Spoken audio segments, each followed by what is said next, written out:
Welcome back everybody, thank you for watching another video. So, it was finally time for me to renew my CCW permit, and I took the class from a gentleman by the name of Frank the Tank OBERG. Here's his information right here. I'll also leave it in the description below, but this is a good guy. He's been doing it for a long time. He's very funny. He keeps the class moving. For my guys out there in Hawaii, he knows a lot of Hawaii people, so don't be afraid to reach out and call this guy.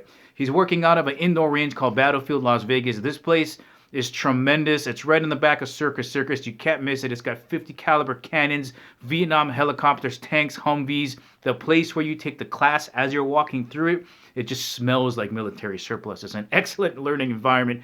Anyway, highly recommend Frank, and I'm glad I took this renewal class from him because it really made me reconsider some of the aspects of carrying concealed.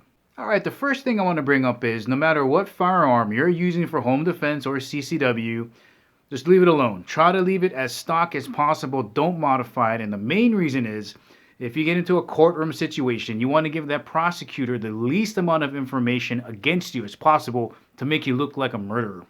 And believe me guys, that prosecutor can make the most basic flashlight to you and me just look like the most technologically advanced piece of machinery in the world. They're going to point to it and be like, ah, that's a 30,000 lumen flashlight. He took out the original trigger. He put in a race one. He's got this crazy red dot. We checked the ammo. It's loaded to +P. He hand loaded it. It's got this crazy projectile. You want none of that, right? You want to keep it real stock and real basic.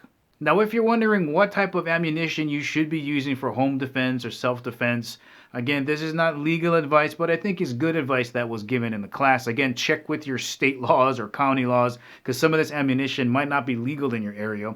But I think if you stick to the ammunition that the police and maybe the FBI is using, like Spear Gold Dot or Federal HST, you know, at least the prosecutor, the most they can say is, oh, this guy was using law enforcement grade ammunition, but at least they have data as to what type of damage that it can do. It doesn't take it beyond that point, and you want to keep it within that realm. All right, the second thing I want to bring up is the cost of the firearm that you're going to use for home defense or CCW. You got to remember, most likely, if you have to use it, you're probably going to lose it. And I know you can't put a price tag on reliability and your life.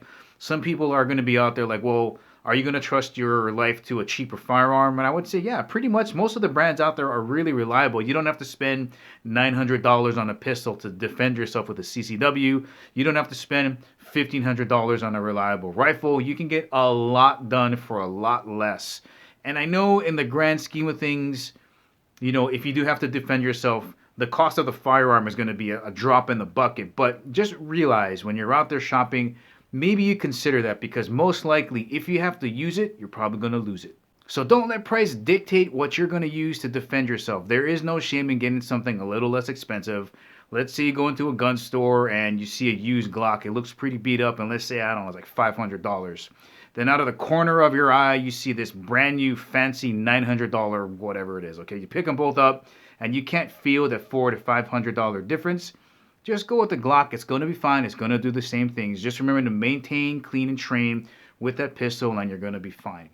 Then on the other hand, when you have that more expensive pistol in your hand, if you feel like that's for you, if there's something pulling you in that direction, feels more comfortable in your hand, it's going to give you more confidence, and you're going to carry it more often, then get the more expensive pistol. Just remember to do whatever you feel is going to be right for you.